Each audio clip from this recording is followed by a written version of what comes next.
Nirvana has just finished their last show in Munich, Germany. The band does not know it yet, but this will be their last show together.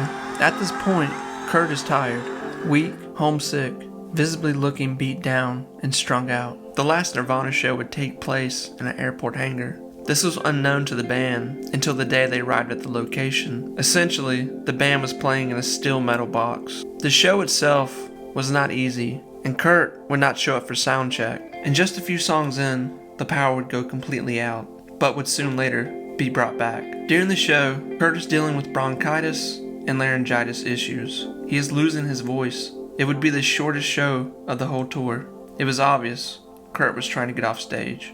As Nirvana would walk off the stage that night, Kurt would start saying that he was sick, losing his voice, and by that morning, the next show was canceled at the very same place the next night. Nirvana would reschedule their shows for the next 2 weeks. When the break came, there were still over 70 shows to do on the tour, plus headlining Lollapalooza. Most of the band would split up. Some would go home, and some would stay in Europe, while Kurt was trying to get better.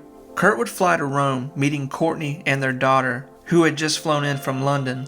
This is where the next 30 days of Kurt Cobain's life would keep spiraling out of control.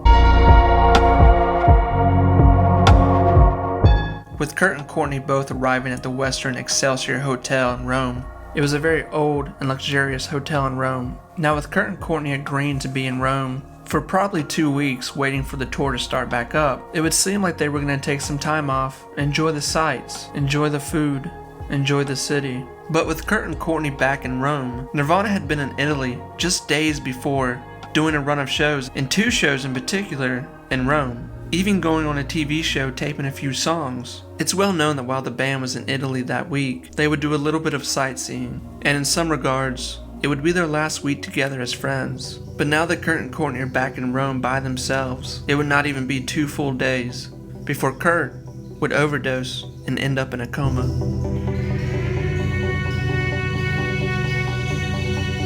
Now to look in the mind of Kurt, where he was, what he was thinking at the very moment, the stress, the anxiety, the hardship he was in.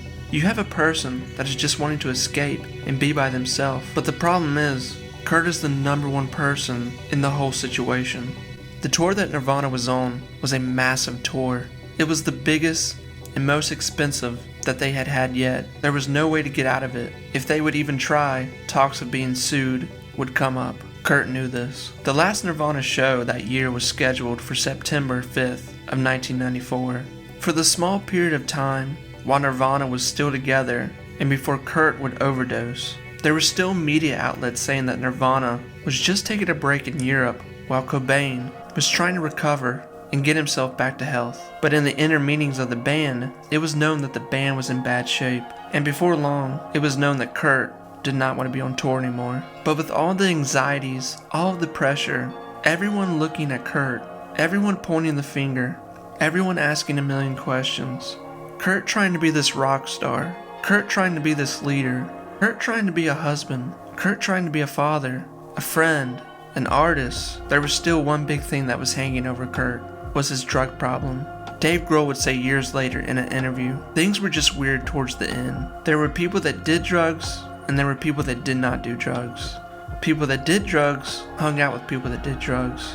And if you didn't do drugs, you were just left out of that group. Courtney would be with Kurt for most of the In Utero tour, although in February would break off due to her own engagements. Later on, meeting Kurt in Rome. Courtney knew that Kurt was in bad shape. He was looking weaker, his health, everything was declining rapidly.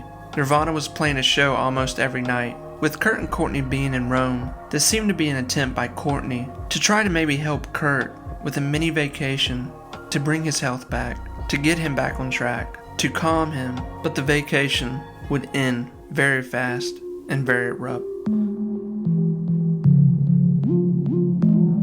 With Kurt and Courtney at the hotel now, they would be in their lavish luxury room. Kurt and Courtney's nanny would be in the next room over with their 1.5-year-old daughter, staying nearby. The both of them would spend the night dining in on room service and sharing a rare bottle of champagne. Courtney would say years later that Kurt was uneasy. Courtney would say that she had a chance to cheat on Kurt in weeks prior, and somehow she thinks he knew that.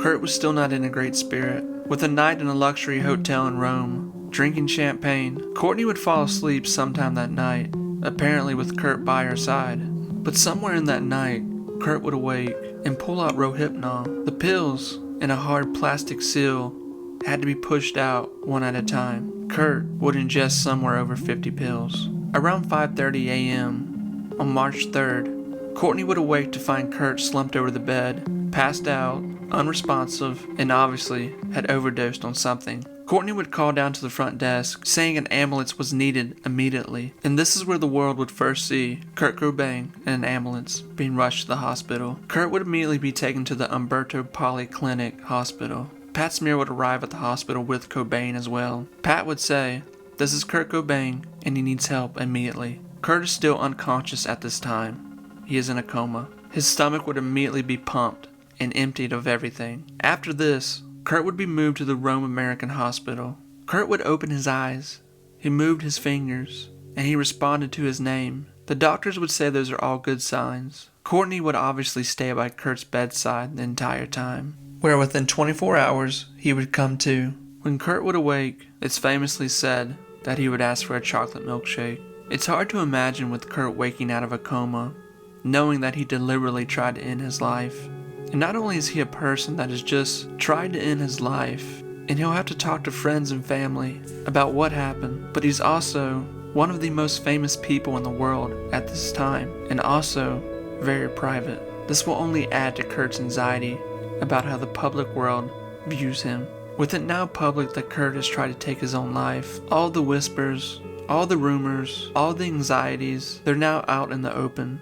Not only for the world, but for Kurt's most closest friends and family members. When Kurt is released from the hospital, this will start a chain of events that will occur week by week in Kurt's life. Kurt will only be alive 30 more days after this, a total of 4 weeks. Every week will be different, and every week will bring something new, and every week become more dramatic and even heavier. Not only is Kurt obviously upset at this time, but Kurt's wife, Courtney Love, is also visibly shaken and upset. Her husband, the father of her child, has obviously just tried to take his life. Kurt would tell everyone around him that it was an accident. It was obvious that it was no accident, and the media at this time was portraying it as just an accident as well. Kurt would soon leave Rome to never return. The tour was obviously on hold for the moment, and obviously, the tour, Nirvana, was obviously the last thing Kurt was thinking about. Kurt would be released from the hospital on March 8th. From there, on March 12th, the family would fly back to Seattle. With these pictures of Kurt, these will be some of the last images ever taken of Kurt. At this point, Kurt will only be alive for a little over 2 weeks. But in those 2 weeks, it will be jam-packed with different situations every day. The next big thing that would happen to Kurt was on March 18th. After Kurt had returned to his Seattle home, overlooking Seattle's Lake Washington, Kurt would lock himself in a bathroom with a gun, threatening to harm himself. Courtney would call the police in panic, asking for assistance immediately. The police would show up, Kurt would eventually open the door and have to explain what had happened. They would search the house and take every single gun out of the home. This, in some regards, is the second and public suicide attempt by Cobain in the same month where he just tried to take his life in Rome. The last 2 weeks of Kurt Cobain's life would be very sad, would leave you, the fan, the person that just wants to reach in and help, the person that just wants to go back in time and grab Cobain and help him. But this story does not have a happy ending. The last 2 weeks of Kurt Cobain's life are filled with hearsay stories of sightings of Kurt and friends wishing they could have done more. Friends, till we meet again, long live Kurt Cobain.